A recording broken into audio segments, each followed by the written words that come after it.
l'abordage. Fouettez-moi cette crème anglaise et battez-moi ces ornets.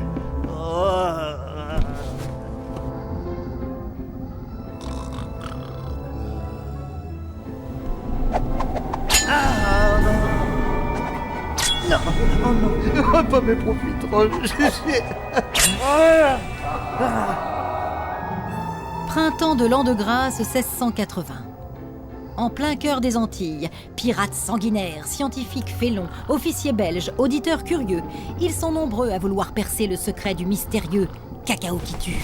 Ah, le cacao me tue. Mais pour John B., dit The Singing Bastard, les préoccupations sont bien différentes. Au plus profond de la nuit noire, notre pirate se tourne et se retourne sur sa couche miteuse, l'esprit tiraillé par les souvenirs inavouables d'un passé pas si lointain, et le désir déjà brûlant qu'il éprouve pour son otage, l'appétissante Philomène Ganache. Oh, Philomène, ma petite ganache. Que je te cravache la ganache.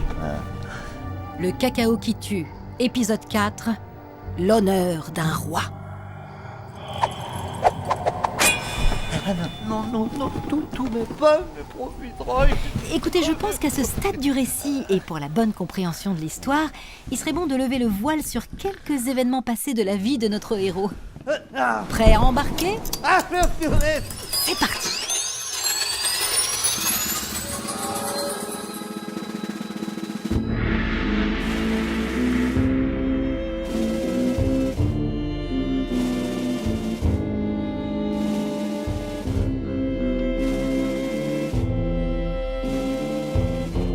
Ladies and gentlemen, bienvenue à la cour du roi d'Angleterre. Bienvenue à Windsor.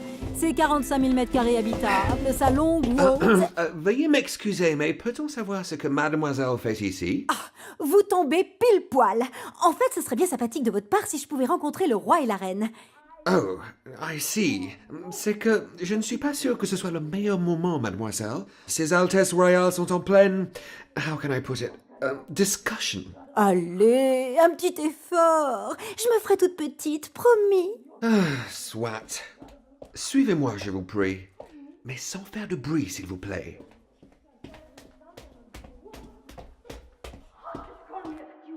De la discrétion. Sa Majesté Charles II d'Angleterre, dit The Merry Monarch, et sa ravissante épouse, Catherine de Bragance, dit The Ugly Queen, princesse de Beira de la Maison Royale du Portugal. I learn now that you are bonking the baker. Ça ne vous ennuierait pas trop de traduire? Well, il me semble qu'un léger différent oppose le roi à la reine. La reine aurait commis la chose avec le commis pâtissier royal préposé à la crème anglaise et aux macarons. Ah oui, c'est pas joli. Et je suis persuadée, cher auditeur, que tu commences à entrevoir de qui il peut bien s'agir.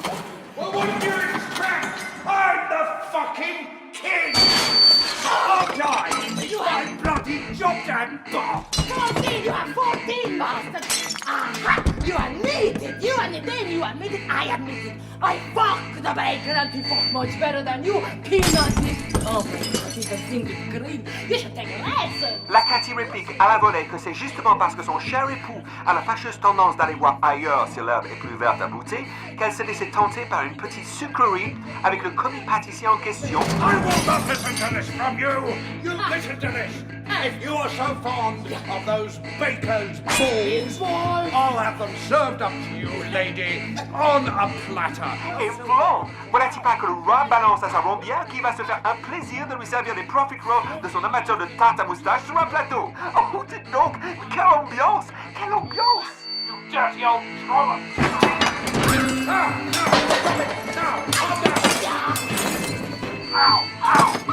Guard! Bring me the baker right now, and a silver platter.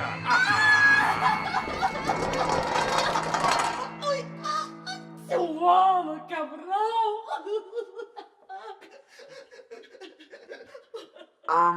Désolé, Je ne maîtrise pas le portugais. Oh, you're a monster, you're a monster. I will not be moved, madam. Sa Majesté elle a vraiment décidé à faire un exemple et à châtier l'impudent. Et on peut le trouver où, l'amateur de boucher à la reine? Dans le dortoir de la brigade de cuisine, of course. J'y vole. Merci. Shut up!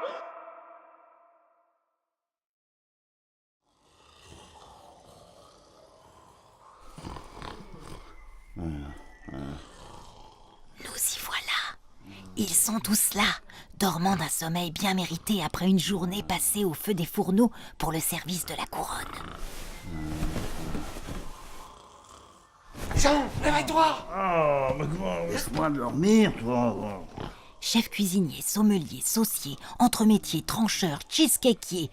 Et là, bien pelletonné sous son plaid écossais, Wake up, Jean! notre pâtissier polisson.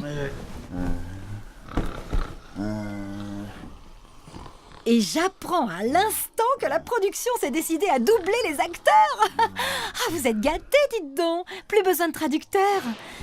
For heaven's sake, wake up, Jean! Le roi veut te les couper! Hein? Mais qu'est-ce que tu racontes?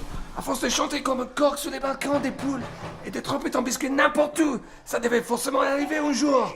Il est au courant, pour toi et la reine. Mais comment Oh là là, mais je veux pas qu'on me coupe mes petites pommes d'amour, moi. Oh, never mind the bollocks. Tu dois partir. Et même que tu les payes au plus vite. Mes choses. Écoute, les gars, ils sont déjà à ta recherche.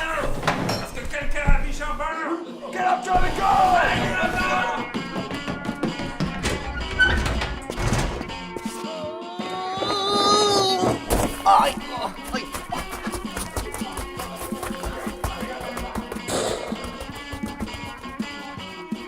Et c'est ainsi que notre Frenchie frivole, recherché dans tout le royaume par les Royal Guardsmen de Charles II, dut accomplir 1000 ruses pour berner ses poursuivants et parvenir sain et sauf au port de Douvres.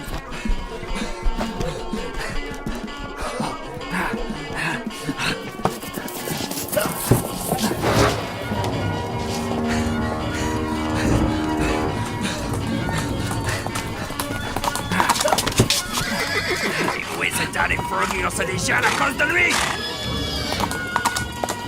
Non, pas mes chouquettes.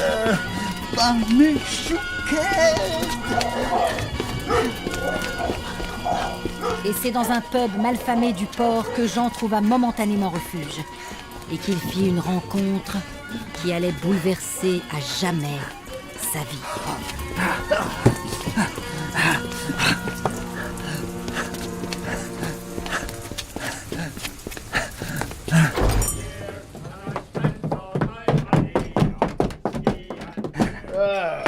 Qu'est-ce que je vous sers? Rien. Si, une biérette fraîchette. Là. On a que de la bière tiède dégueu. De la real ale, vient de chez nous. Parfait. Mais 5.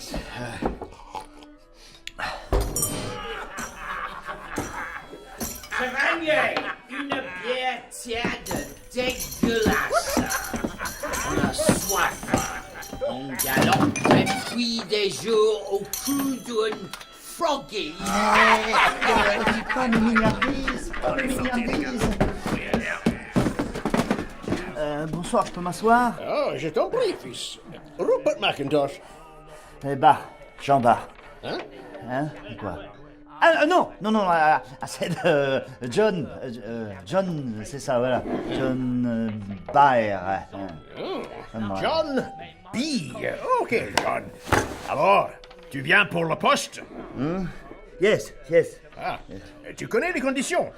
Double ration de tabac, de rhum et de haddock. Intéressement non négligeable selon les objectifs atteints. Retraite assurée à 43 ans, sauf si mise au fer ou pendaison.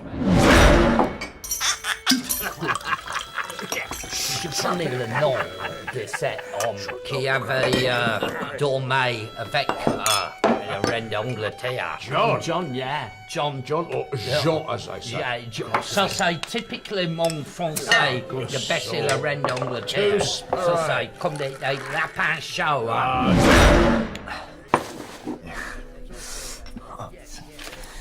Retraite assurée à 43 ans, sauf si mise au fer au pendaison. En contrepartie, le conseil d'administration peut à tout moment te retirer ton titre de capitaine par mutinerie consentante. Des peçages, supplice de la grande cale, supplice de la planche, du cabestan, de la bouline. Super. Si je passais le bon de ce mec, je fais une tarte avec. Une tarte, Tarte de boule. avec une paire de couilles. Avec le fromage. Imaginez,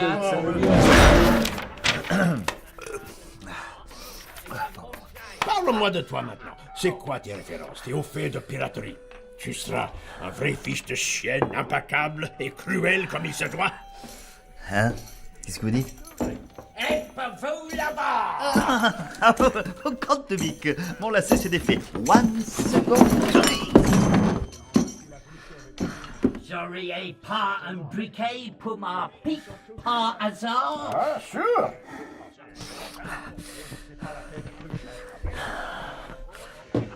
Merci. De rien. Allez les gars, finissez-vous bière tiède dégueulasse. Le poisson c'est French scrambled eggs sur un plateau d'argent.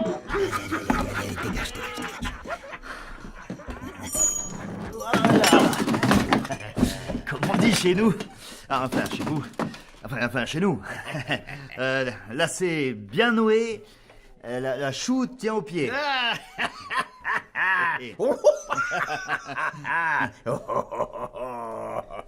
Quoi? Qu'est-ce qui vous fait rire comme ça? Oh, rien. Tiens, mets une croix là, en bas. Et en appareil. Hein? Ah, vous avez un boat? Oh, un sacré slope, ouais. Et vous allez pas sur le continent des fois? Mieux, aux Antilles. Là où l'or coule à flot. Allez, finis ta bière tiède dégueu et je te présente à ton équipage.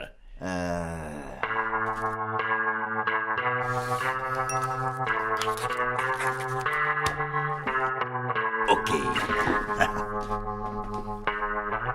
Bref, tu l'auras compris, auditeur. Acculé par le roi, le destin se chargea de transformer un banal commis-pâtissier coureur de jupons en terrible coureur de mer. Charles II, apprenant bientôt que celui qui l'avait fait cocu s'était volatilisé à l'autre bout de la planète pour fuir son courroux, n'a pas pour autant abandonné son projet de lui peler sa banane pécheresse. Qu'on aille me chercher Lord Freeze.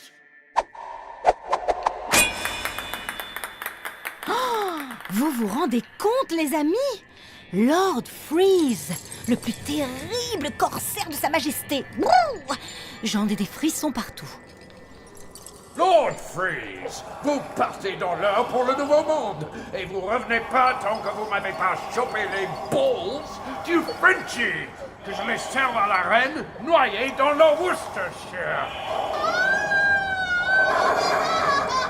Et voilà, vous savez presque tout. Mais reprenons le fil de l'histoire là où nous en étions restés. John B, ou devrais-je dire Jean Bart, se réveille enfin.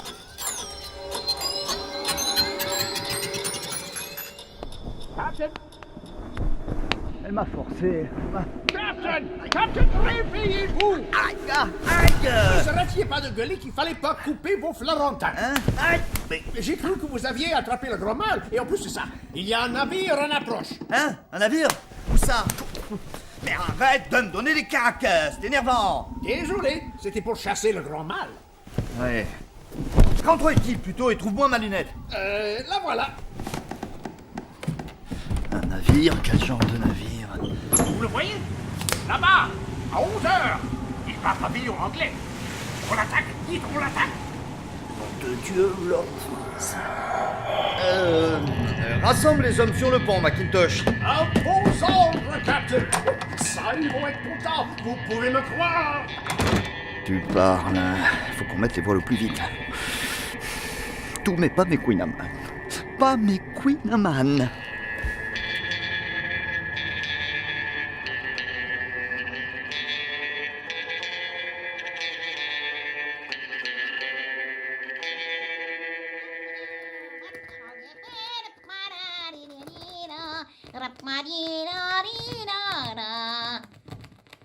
pour écouter l'épisode suivant. Perchez-vous sur www.lecacaoquitu.fr.